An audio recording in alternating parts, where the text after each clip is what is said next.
এর আগের ব্লগে তোমাদের সাথে শেয়ার করেছিলাম দার্জিলিংয়ের সিটংয়ে আমরা কী কী সাইট সিন দেখলাম তৃতীয় দিনে, আর আমরা চতুর্থ দিনে কী কী সাইট সিন দেখলাম সিটংয়ে সেটাই এখন তোমাদের সাথে শেয়ার করব।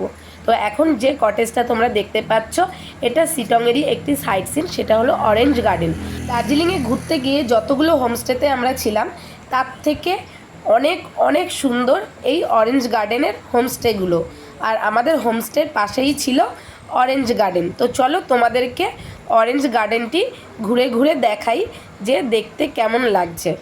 আমরা যে হোমস্টেতে রয়েছি তার নাম হলো কাঞ্চনজঙ্ঘা হোমস্টে, তারই পাশে রয়েছে অরেঞ্জ গার্ডেন মানে কমলালেবুর বাগান। কমলালেবুর গাছ শীতকালে নভেম্বর ডিসেম্বর মাসে কমলালেবু হয়, এখনও সব হয়েছে, ছোট্ট ছোট্ট সবুজ সবুজ কমলালেবু এখনও হয়েছে।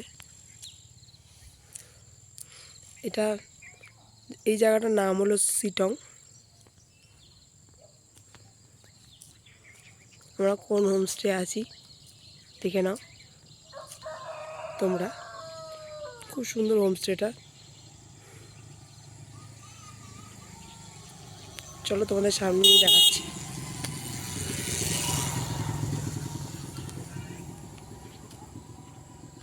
এটা কমলালেবু গাছ, ছোটো ছোটো কমলালেবু দেখা যাচ্ছে, তোমরা দেখতে পাচ্ছ না কি আমি জানি না, ছোটো ছোটো কমলালেবু আছে।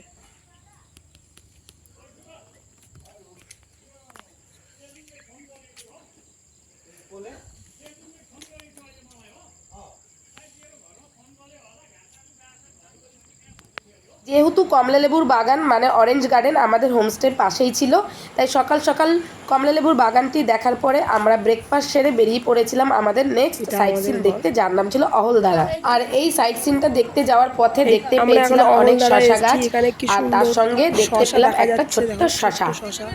এটাই পরে বড় হয়ে যাবে অনেক।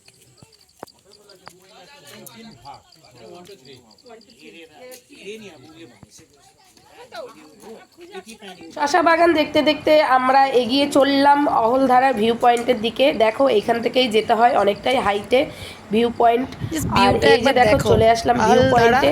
দেখতে তো অসাধারণ লাগছে, দূরে দেখা যাচ্ছে ওই যে বালির মতন, ওগুলো কিন্তু জল বয়ে চলছে পাহাড়ের গা ঘেঁষে। আর টোটালি কিন্তু এখানে চায়েরই বাগান থেকে ভিডিওটা পাহাড় জুড়ে। তো তোমরা দেখো কত সুন্দর না লাগছে এই ভিউ পয়েন্টটা। কিন্তু ওটা হচ্ছে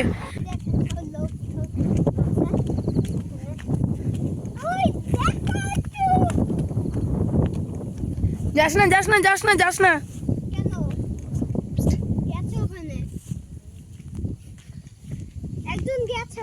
চা বাগানও আছে যে।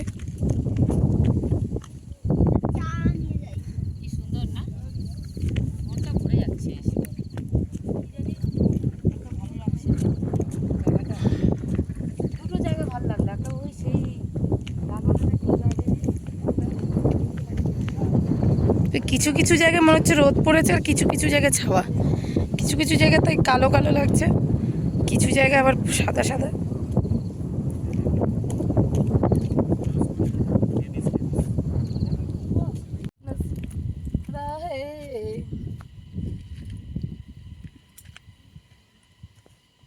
আচ্ছা ওটা কি বই ডায়লগ, রাজা मैं यहाँ से कूद जाऊंगी, রাজা হিন্দুস্তানি। তাহলে ওই ওই কথাটা তুই শুধু মুখস্থ করে নিয়ে না, পরে কথাটা নিয়ে অ্যাড করে দেবো।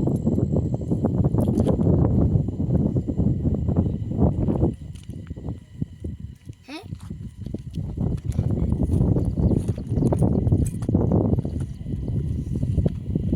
অহলধারা সাইট সিন দেখার পর আমরা চলে আসলাম মংপুতে, যেটা রয়েছে সিটংয়েরই সাইডে রবীন্দ্র ভবনে। আর এই রবীন্দ্র ভবনে রয়েছে রবীন্দ্রনাথ ঠাকুরের সম্পর্কে সবই নথিপত্র, আর এখানে বিশেষ আকর্ষণ হলো ট্রি হাউস। তো চলো তোমাদেরকে রবীন্দ্র ভবন আর ট্রি হাউসটি ঘুরে ঘুরে দেখাই, আর তোমাদের কেমন লাগছে সেটা কিন্তু অবশ্যই জানিও ভিউ পয়েন্টগুলো। জানা সামনে জানা।